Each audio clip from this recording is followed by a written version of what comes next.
Hi, welcome to HardReset.Info channel, dear viewers. In front of me, Lexmark device. I have Lexmark NB2236i, and now I'm gonna show you how to create, how to make, how to provide a printer printing test on this device. Of course, in the grayscale because I have black and white printer.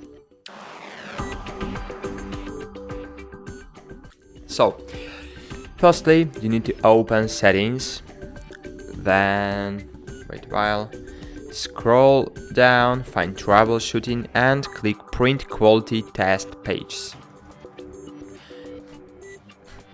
Wait for it.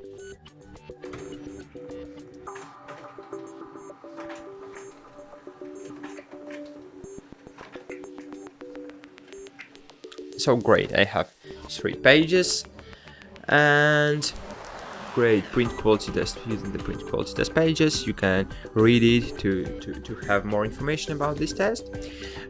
Here you have all information about your printer you need to know about your printing quality. And now, so if this text is really black, it means that your printer great printing black areas.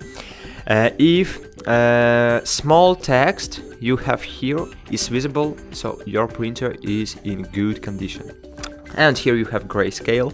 So as you can see, I have great grayscale, so it means that I have my printer in good condition too. So that's it. Thanks for watching. Like this video, subscribe to our channel, and bye. See you.